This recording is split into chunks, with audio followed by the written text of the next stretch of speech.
Right, music fans, welcome back. It is I, Dave, the real music observer, observing real music in real time for real people, just like you right there and me here.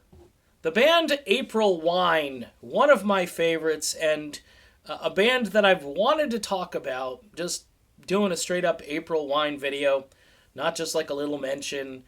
April Wine was a band that was already very big in Canada before they started to get noticed here in the United States. They had one, two, let me see here. They had two platinum and two gold albums before the US. They started to finally get noticed, and we gave them a gold album.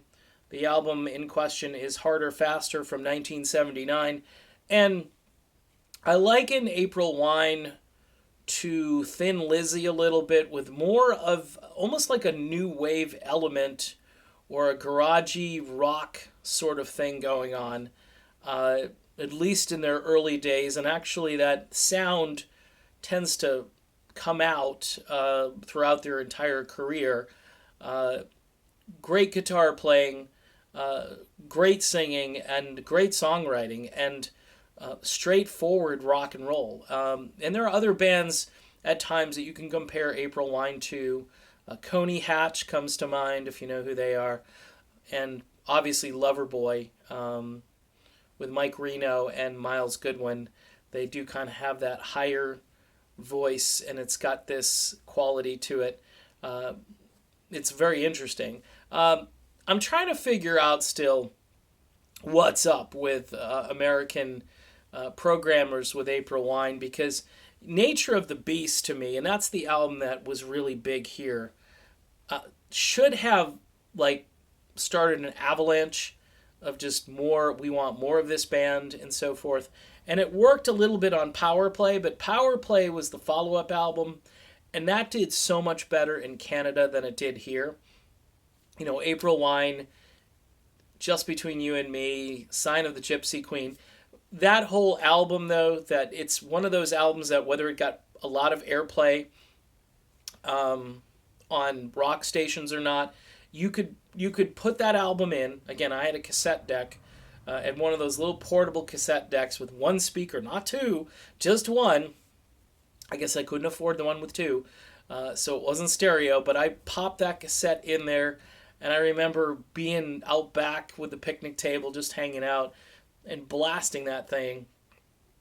And when Power Play came out, local stations were all over it. Enough is Enough. And then after that, it was Animal Grace. This could be the right one. There was a tune on Power Play which got a lot of airplay on the local rock station, which I believe was 94 HJY for me at the time. And it spells out a bad word, but the tune is called If You See Kay. Just I'm trying to keep it family friendly. But that was the little, everybody's like, ooh, did you hear that? And that was the name of the tune. And it was actually a pretty interesting song. It was like, if you see this lady named Kay, tell her that I miss her, tell her that I love her. Okay, so it's rock and roll, people. All right, it's not backgammon. All right, it's rock and roll.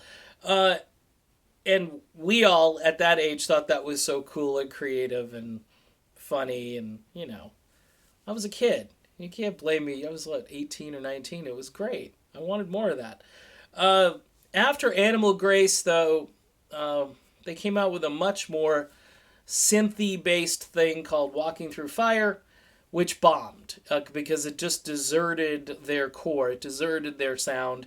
I mean, they still had some good upbeat rock tunes. And the album, the weird thing is the album charted in the States and it didn't even chart in Canada, where they're, knocking them out of the park. Animal Grace 2 didn't go gold or platinum. I think the label probably should have milked that baby a little bit more because it had some good material on it. And then the band took like an 8-year hiatus and came out with an album called Frigate. Frigate. So these guys were good as far as playing on words. But the material itself, if you go back even into the 70s, these guys already had compilations, greatest hits compilations in Canada in 1979.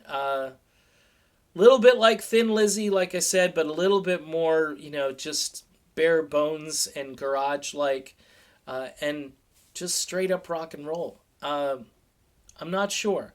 I'm not sure what the deal is. The funny thing is, lead vocalist Miles Goodwin just put out a blues album.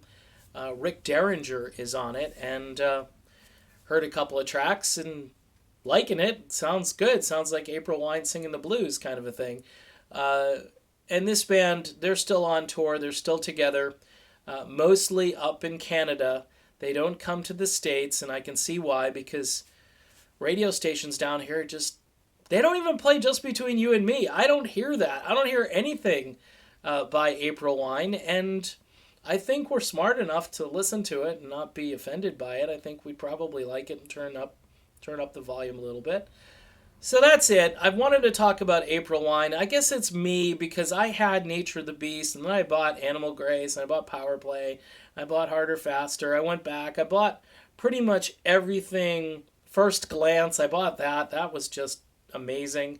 I don't know. I'm not sure how some things kind of fall through the cracks and others become these monster things that just have a life of their own. But, it's the same year, Nature of the Beast came out. I had Foreigner 4 and Escape by Journey and a number of other 1981-ish albums that were really big. I don't know what happened, folks. I'm still just thinking through this. And but if you haven't listened to April Wine, go back, listen to their Masters collection, which is the one that's pretty much everywhere. And that has a lot of great songs, but it's only just sort of scraping the surface. All right, that's it. That's my video on April Wine. Always a great vintage, as is the Real Music Observer, an old vintage. And I'll be back with more real music in real time for real people, just like you right there. And this guy here will do it real soon.